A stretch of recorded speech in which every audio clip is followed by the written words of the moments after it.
Hola, buenos días. El día de hoy les presentaremos el aparato genital masculino, mi compañera Carol Elizabeth Barbosa y yo, su servidora Londra Arellano Nájera. Empezaremos con mi compañera. Hola, yo soy Carol Barbosa y como les comentaba mi compañera Alondra, yo comenzaré con la introducción. El sistema genital masculino está integrado por los órganos genitales masculinos internos y externos, los cuales son: los órganos externos serían el pene, que es el órgano copulador, y el escroto, y los órganos internos serían los testículos, los cuales producen espermatozoides, que sería la secreción externa, y sus células intersticiales producen hormonas, que sería la secreción interna. También tenemos el epidídimo, que es la vía colectora y excretora del semen, los conductos deferentes, las vesículas seminales, los conductos eyaculadores, la próstata y las glándulas vulvouretrales. Es importante mencionar que este sistema es para hasta la uretra, que al igual que el pene es única, y a esta se le conoce como vía común del sistema urogenital. Vamos a comenzar hablando de los órganos externos, empezando por el pene. El pene es el órgano sexual masculino con capacidad eréctil, situado por debajo de la sínfisis del pubis y por encima del escroto. Posee la capacidad de erección que lo hace apto para sus funciones sexuales gracias al tejido cavernoso eréctil que constituye su armazón y también contiene la porción más distal de la uretra. Consiste en dos masas dorsales del tejido eréctil, los cuerpos cavernosos, y una masa ventral del mismo tejido, el cuerpo esponjoso, donde está el segmento esponjoso de la uretra. En cuanto a sus dimensiones, el pene puede estar en dos estados: el estado de flacidez, que es el móvil, de 10 a 12 centímetros, y el estado de erección, que es rígido, de 15 centímetros aproximadamente. Para un mejor estudio, el pene tiene una división anatómica, la cual es la raíz o base, que es la extremidad proximal situada en la parte anterior del periné. Esta porción no es visible, ya que está dentro de la capacidad pélvica. Está fijada al esqueleto por la inserción de los cuerpos cavernosos al pubis y en el plano mediano por el ligamento suspensorio del pene. También está el cuerpo. Se extiende desde la punta del pene hasta el lugar en donde se conecta con el abdomen. Este tiene dos caras, una superior llamada dorso del pene y otra inferior llamada cara uretral, donde se aprecia un levantamiento o prominencia que corresponde al paso de la uretra. Y por último, la cabeza, que es la extremidad distal formada por el glande y el prepucio. El glande, por su parte, es liso, tapizado de mucosa, y en su vértice está el orificio externo de la uretra, su base ensanchada denominada corona, y está situada en el borde proximal del glande. Por otra parte, el prepucio es un pliegue de los tegumentos dispuesto en una forma de manguito alrededor del glande y cuya cara interna es mucosa. La unión cutánea mucosa forma un orificio por donde el glande emerge más o menos y a veces lo oculta por completo. Cuando este foramen es demasiado estrecho, el glande no puede emerger fuera del prepucio y ello se denomina fimosis. Este se puede corregir mediante una intervención quirúrgica o ritual, que es la circuncisión, que remueve parcial o totalmente el prepucio. Las envolturas del pene son capas que envuelven a los cuerpos cavernosos y al cuerpo esponjoso. La capa más superficial es la piel, es fina, móvil y se prolonga a nivel del cuello del glande, cubierto por el prepucio, con la mucosa del glande. Contiene glándulas sebáceas y glándulas prepuciales.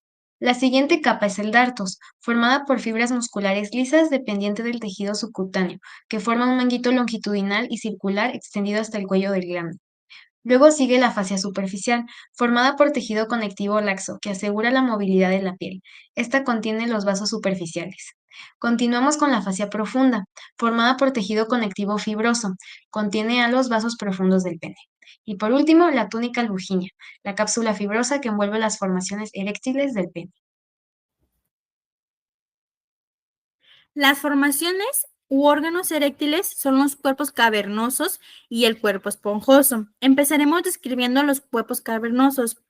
Son los responsables del mantenimiento de la erección en el hombre. Hay uno a la derecha y otro a la izquierda. Son cilíndricos y se adelgazan hacia sus extremidades. Se reúnen en el dorso del pene bajo la sínfisis del pubis, formando la raíz del pene hacia adelante y hasta el glande de forma del cuerpo del pene. En el surco dorsal transcurre la vena dorsal profunda con la arteria y los nervios dorsales del pene. Miden aproximadamente 15 centímetros en estado de flacidez y hasta 20 centímetros en el estado de erección. Por dentro se identifican pequeñas láminas entrecruzcan unas con otras para formar una estructura trabecular, perdón, que es lo que se llena de sangre en el momento de la erección, se conoce como espacios sinusoidales. Y luego tenemos el cuerpo esponjoso.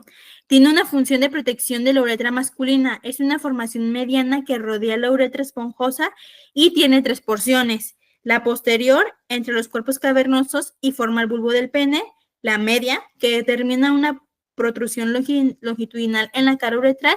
Y la anterior, en la parte suprauretral, y se separan dos por el surco inferior del glande por la inserción del frenillo presupcial. Estos producen un levantamiento semicilíndrico en la cara inferior del pene que corresponde al trayecto de la uretra hasta el glande. En su base se puede apreciar el bulbo uretral o región vulvar del cuerpo esponjoso, parte más o menos abultada, que se hace más delgado conforme se acerca a la cabeza del pene, y arriba encontramos las glándulas bulbouretrales. El pene es un órgano altamente vascularizado. Tiene la función de garantizar la erección y el mantenimiento de las estructuras superficiales. Primero hablaremos de la vascularización arterial, la cual se divide en dos. Vascularización de las envolturas. Estas provienen de las pudendas externas, ramas de la arteria femoral y de la perineal, rama de la pudenda interna.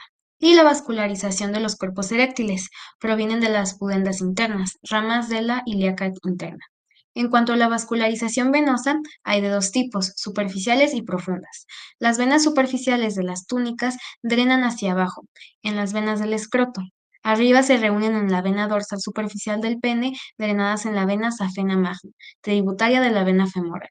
Y las venas profundas drenan las venas cavernosas, venas dilatadas de los cuerpos eréctiles, formando la vena dorsal profunda. En cuanto a los nervios, la sensibilidad muy viva a nivel del glande está asegurada por los nervios genitofemoral e ilioinguinal, ramos del plexo lumbar.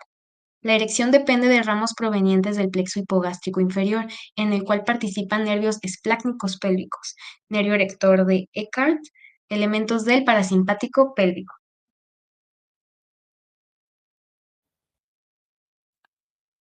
Ahora hablaremos del último órgano externo, el cual es el escroto.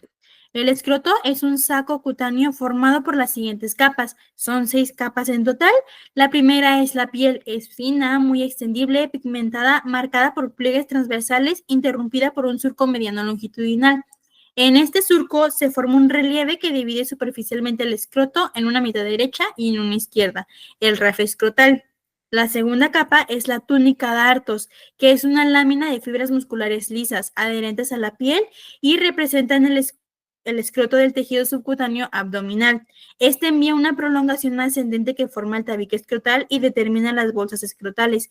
Existe algo llamado el reflejo de dartos, que es cuando se contrae una respuesta a los cambios a la temperatura ambiental. La cuarta es la fascia cremastérica y músculo cremaster. Está formado por el músculo cremaster, músculo estriado compuesto por un fascículo que se origina en el oblicuo interno del abdomen y por un fascículo medial. Su contracción hace ascender el testículo hacia el conducto inguinal y desencadena por frío o emoción. Sus fibras están intercaladas con el tejido conectivo fibroso que corresponde a la fascia cremastérica, la fascia espermática o externa o superficial. Cualquiera de las dos llamadas, se interpone entre los dartos y el cremaster. Es una capa de tejido fibroso que sirve de protección para el testículo. La fascia espermática interna o profunda es una capa de tejido fibroso que sirve de protección para el testículo y se adhiere en la parte posterior del testículo y del epidídimo. La capa número 6 y la última es la túnica vaginal. Es una serosa, tiene 2 capas, una parietal externa y la visceral interna. La cavidad vaginal está interpuesta entre las 2 capas, donde hay un líquido color amarillento claro que funciona como un mecanismo de amortiguamiento.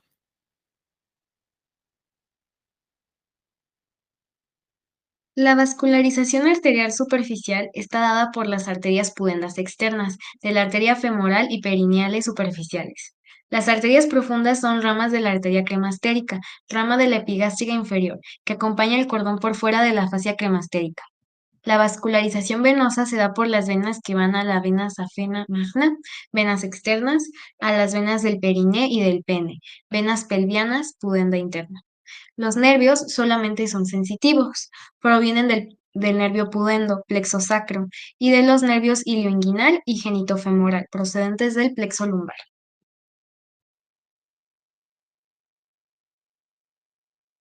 Ahora hablaremos de el testículo. El testículo es un órgano ovoide, aplanado transversalmente de color blanco azulado, brillante y liso. Se reconocen dos caras del testículo, que es la medial y la lateral. Tiene dos bordes, uno posterior y otro anterior, y dos extremidades, superior e inferior. Tiene una sensibilidad muy viva y característica.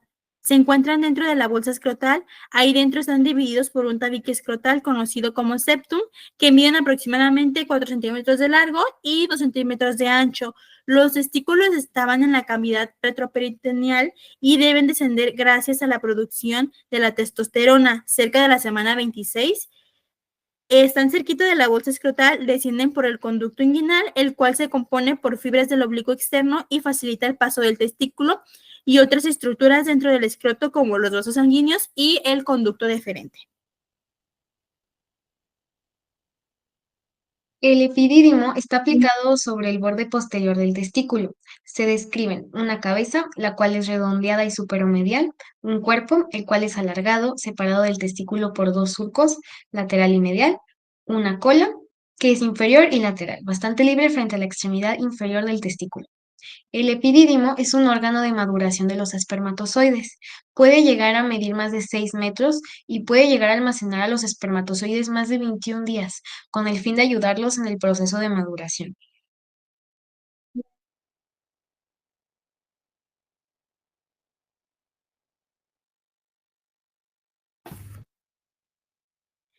El testículo y el epidídimo están formados por una envoltura fibrosa, también llamada túnica albuginea, un tejido propio y tubículos seminíferos. Vamos a hablar de la túnica albuginea. Es una membrana fibrosa, gruesa, constituida por haces entrelazados de fibras de colágeno. En la parte posterior superior del testículo es particularmente densa y forma el mediastino testicular, que es el cuerpo de Higmoro. Se trata de un tabique vertical incompleto que encierra numerosos vasos y una red de conductillos eferentes. La red testicular de Haller de retetesis, la túnica albuginea rodea el testículo y envía tabiques conectivos que van desde el mediastino testicular hasta la superficie. Son unos tabiques testiculares que limitan los lobulillos testiculares y estos lobulillos están recorridos por los túbulos seminíferos. Ahora hablaremos del tejido propio. El tejido propio comprende células espermatogénicas que se originan en los espermatozoides, células de sostén o de Sertoli y células intersticiales de Leydig, que es el origen de la secreción interna de la glándula. Los túbulos seminíferos presentan dos celulares de dos tipos, las células de sostén y las espermatogénicas. Los tubos seminíferos contorneados tienen un trayecto tortuoso y están incluidos en la parte periférica de los lobulillos testiculares. La continuación de los túbulos seminíferos contorneados son los túbulos seminíferos rectos, que se dirigen hacia el mediastino testicular. Los túbulos seminíferos rectos desembocan en la red testicular y de allí parten de 10 a 20 conductillos eferentes del testículo que se dirigen hacia la cabeza del epidídimo. Estos desembocan en el conducto del epidídimo que lo recorre desde la cabeza hacia la cola, donde se continúan con el conducto deferente. Vascularización e inervación. Empezamos con las arterias. Está la arteria testicular o espermática. Es la arteria principal originada en la aorta y que sigue al testículo en su migración. Nace a la derecha y a la izquierda de la cara anterior de la aorta abdominal, por debajo de las arterias renales y por arriba de la arteria mesentérica inferior. También tenemos a la arteria del conducto deferente, también llamada deferencial. Procede de la porción permeable de la arteria umbilical, rama del tronco anterior de la ilíaca interna. La rama deferencial llega al conducto deferente cerca de su terminación. Da una rama recurrente que sigue al conducto deferente hasta el testículo, donde se anastomosa con la epididimaria. Sus ramas terminales irrigan al epidídimo y la extremidad inferior del testículo. Y por último, la arteria cremastérica o también llamada funicula, que es la rama de la arteria epigástrica inferior. Irriga las envolturas del cordón y de las bolsas escrotales, la fascia cremastérica. Alcanza la cola del epidídimo y contribuye a la vascularización del testículo, formando una asa anastomótica con la arteria del conducto deferente y la testicular. Esta es la anastomosis de 3 vías de Jarisch. En cuanto a las venas, solo las venas testiculares o espermáticas tienen valor funcional en la secreción endocrina del testículo. Estas venas se forman en el cordón espermático un plexo venoso, el plexo pampiniforme. Las venas emergen del mediastino del testículo por el ilioepidídimo testicular y por la cola del epidídimo. Y los nervios adoptan la vía de las arterias y provienen de los plexos lumbares y aórticos, testicular, hipogástrico inferior y deferencial. La vía espermática, que es el conducto deferente. El conducto deferente se extiende desde la cola del epidídimo hasta su unión con el conducto excretor de la glándula seminal. Es un conducto cilíndrico de consistencia firme, tiene una longitud de 40 centímetros y un diámetro de 40 milímetros. Comienza en la cola del epidídimo. Su trayecto es primeramente paralelo al epidídimo, se separa de este y se dirige oblicuo de abajo hacia arriba y de atrás hacia adelante, medial al epidídimo. Al llegar al nivel de la extremidad superior del testículo, transcurre verticalmente hacia arriba para alcanzar el anillo superficial del conducto inguinal, al que recorre en toda su extensión. Luego se acomoda sobre el anillo inguinal profundo para descender hacia atrás con su dirección medial y luego ubicarse por detrás de la vejiga urinaria. Esto tiene 4 porciones. La porción escrotal o epididimaria es la parte donde está unida el epidídimo por un tejido laxo conectivo. Está situado por fuera de la cavidad vaginal del testículo y envuelto por las cubiertas que forman el escroto. También la porción funicular es la parte por encima del nivel del epidídimo. Pasa a formar parte del cordón espermático, que son los vasos arteriales y venosos, los nervios y el conducto deferente. Comprende la parte más inferior del cordón espermático hasta el anillo inguinal superficial, pasando por delante del pubis. Y la porción inguinal, que es la parte que forma el cordón espermático y se encuentra por delante del pubis, donde es subcutáneo, y luego penetra el conducto inguinal por su anillo superficial. Recorre este conducto en un sentido medial a lateral en relación estrecha con sus paredes. La porción pélvica, que es la fosa en la fosa ilíaca, es la parte que se dirige hacia abajo y medialmente, pasa por encima y en una porción lateral en la arteria epigástrica inferior, espacio retroinguinal en el espacio de Bogros. Luego cruza por arriba y medialmente a los vasos ilíacos externos en la parte anterior de la fosa ilíaca. En el pelvis menor es la parte que describe una curva cóncava hacia abajo y medialmente subperitoneal, ubicado en el espacio extraperitoneal, después de haber puesto la línea arqueada del ilium. Cruza medialmente la arteria umbilical y se aproxima en el fondo vesical y pasa por arriba, medial y delante del uréter. Luego se ubica por detrás de la vejiga urinaria, colocándose por arriba y medial vesícula seminal. Finalmente, la ampolla del conducto deferente en su extremo distal vuelve a disminuir su calibre y se une al conducto extresor de la glándula vesiculosa y forma el conducto eyaculador que ingresa en la próstata. Vascularización e inervación. El conducto deferente tiene la función de conducir el semen. Dispone de una vascularización escasa, pero posee una rica inervación que asegura su peristaltismo. La irrigación principal proviene de la arteria del conducto deferente, o también llamada vesículo deferencial, que habitualmente es una rama de la porción permeable de la arteria umbilical y en ocasiones una rama de la arteria vesical inferior o genitovesical, ambas originadas en la ilíaca interna. Las venas emergen de sus paredes para llegar a las venas testiculares en el cordón espermático o a las venas vesicales en su porción terminal. La inervación proviene del plexo hipogástrico inferior con la forma de plexo deferencial, que luego de cruzar al uréter pélvico por arriba, acompaña el conducto deferente en su recorrido, penetrando a través de sus paredes. Ahora hablaremos de los conductos eyaculadores. Cada conducto eyaculador está formado por la reunión en un ángulo agudo del conducto excretor de la glándula seminal con el conducto deferente. Los conductos eyaculadores se dirigen en forma oblicua hacia abajo, adelante y medialmente en el espesor de la próstata. Después de un trayecto de 15 a 20 milímetros aproximadamente en el adulto, desembocan en la pared posterior de la uretra prostática medianamente dos pequeños orificios situados en la parte anterior del colículo seminal a ambos lados y algo por debajo del urtículo prostático. A los lados del colículo seminal se encuentran los senos prostáticos. En estos recesos desembocan los conductillos prostáticos. En la próstata, los dos conductos eyaculadores se hallan en un espacio común con una dirección convergente, separados en la parte anterior por el urtículo prostático, y el conducto eyaculador está constituido por una pared muscular lisa tapizada por una mucosa. Dentro de los órganos internos encontramos tres glándulas anexas, la primera de ellas es la vesícula seminal. Las vesículas seminales, también llamadas glándulas vesiculosas, son dos pequeñas glándulas bilaterales anexas a los conductos deferentes, situadas detrás de la vejiga y delante del recto.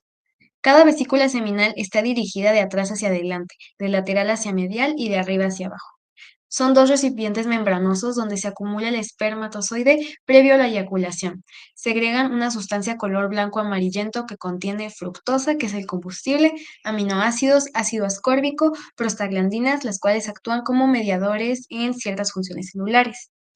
Tienen una longitud de 6 centímetros y 1,5 centímetros de ancho. Penetran a la próstata para unirse con el conducto deferente, para formar el conducto eyaculador. Se llama así solo durante el trayecto en la próstata, porque de ahí se conecta con la uretra. Por dentro están llenas de celdas que se comunican unas con otras. Su constitución real es la de un tubo con dilataciones, acodado y enrollado sobre sí mismo, que triplica la longitud de la glándula. Su pared está constituida por músculo liso, tapizado por una mucosa cuyas células segregan un producto viscoso que participa en la constitución del semen. Está rodeada por un tejido conectivo, con fibras elásticas y algunas musculares y vasos pequeños. Ahora hablaremos de la vascularización y la inervación. Las arterias numerosas provienen de la arteria del conducto deferente, vesículo deferencial, rama de la arteria umbilical o de la vesical inferior, la vesical. Ambas originadas en la ilíaca interna. Algunas ramas pueden provenir de la arteria rectal mediana, también de la rama de la ilíaca interna. Las venas forman con un plexo con anastomosis de un lado al otro a través de los plexos venosos vesicales y prostáticos. Las venas rectales medianas son atributarias de la vena ilíaca interna. Los nervios provienen del plexo hipográstico inferior, ramos mucosos, sensitivos y secretores, y ramos musculares motores. La siguiente glándula anexa es la próstata. La próstata es un órgano desarrollado alrededor de la parte inicial de la uretra. Forma parte de los órganos genitales internos masculinos. Si bien su posición y relaciones la unen a la vejiga y a la uretra, órganos urinarios. Está compuesto por una porción glandular que ocupa aproximadamente las 2/3 partes del tejido contenido dentro de la cápsula prostática y el tercio restante es fibromuscular. Es una glándula mixta cuyo crecimiento es rápido en la pubertad y alcanza su máximo a los 25 años de edad. Puede volver a crecer durante la vejez y esto es conocido como hipertrofia prostática. Está debajo de la vejiga y debajo de la próstata está el esfínter uretral externo. Termina de componer el líquido seminal, segrega otras sustancias que van a terminar de constituir al semen. En este caso produce el 20% del volumen del semen. La próstata está situada por debajo de la vejiga urinaria, detrás de la sínfisis del pubis, delante del recto, encima de la membrana perineal y el espacio perineal profundo. Rodea el origen de la uretra masculina y está atravesada por los conductos eyaculadores. Tiene íntimas relaciones con los esfínteres vesicouretrales. Su eje mayor es oblicuo hacia abajo y adelante. La próstata mide alrededor de 3,5 centímetros en su base y aproximadamente 2,5 centímetros en sus dimensiones vertical y anteroposterior. Su peso normal es de 20 a 25 gramos. Esta glándula tiene un color blanquecino rosado y consistencia firme. Lóbulos prostáticos. La próstata es un órgano difícil de sistematizar en el aspecto morfológico. Tradicionalmente se describieron 5 lóbulos prostáticos, los cuales son, primero el anterior, ubicado por delante de la uretra, corresponde al istmo de la próstata, es fibromuscular, prácticamente sin tejido glandular. Luego el posterior, ubicado por detrás de la uretra y por debajo de los conductos eyaculadores. Luego está el lateral derecho y lateral izquierdo, situados a ambos lados de la uretra, constituyen la mayor parte de la próstata. Y por último, el medio. Se halla entre la uretra y los conductos eyaculadores y tiene estrecha relación con el cuello de la vejiga. Su función principal es secretar un líquido alcalino para contrarrestar la acidez de la uretra por la orina, que contiene otros elementos que ayudan a complementar la composición del semen. La próstata también la podemos dividir en 4 regiones anatómicas, las cuales son la zona central, que rodea los conductos eyaculadores al atravesar la próstata, la zona periférica, el 70% del tejido glandular de la próstata, la zona transicional, que rodea la uretra prostática, la zona periuretral, que también rodea la uretra prostática y contiene glándulas mucosas. Ahora hablaremos de la vascularización e inervación de la próstata, iniciando por las arterias. La arteria, la principal de la próstata es la arteria vesical inferior, la genitovesical. La rama de la ilíaca interna se dirige hacia el fondo de la vejiga urinaria y antes de llegar a ella da ramas prostáticas, vesicoprostáticas para la base prostática. En cuestión con las venas, emergen de las diferentes caras de la próstata, adelante van el plexo venoso prostático y las venas de las caras laterales forman plexos voluminosos drenados por los plexos venosos vesicales, que son los genitovesicales. Y en cuestión con los nervios, provienen del plexo hipocrástico inferior y acompañan a las arterias formando un plexo prostático, son sensitivos y secretores. La última glándula anexa es las glándulas bulborretrales. Las glándulas bulborretrales, o también llamadas de Cooper, son dos, una derecha y otra izquierda, ubicadas en el espesor del espacio perineal profundo, por encima del bulbo del pene, a ambos lados del músculo esfínter externo de la uretra. Cada una de ellas tiene el volumen de un carozo de cereza, con un conducto excretor dirigido hacia abajo, adelante y medialmente, que perfora la membrana perineal. Los dos conductos desembocan muy cerca uno del otro en la uretra esponjosa. Estas glándulas están separadas del bulbo del pene por la membrana perineal y rodeadas por las fibras del músculo transverso profundo del perineo. Se encuentran debajo de la próstata. Producen el líquido preseminal, que es alcalino para contrarrestar los niveles de acidez de la uretra y facilita durante la eyaculación el paso de los espermatozoides. De nuevo hablaremos de la vascularización e inervación. Las arterias provienen de la arteria del bulbo del pene y de la arteria uretral originadas de la pudenda interna. Las venas van al plexo prostático o al vesical de Santorini y los nervios son ramos del nervio pudendo del plexo sacro. Muchas gracias por su atención. Esperamos que esta presentación haya sido de su agrado.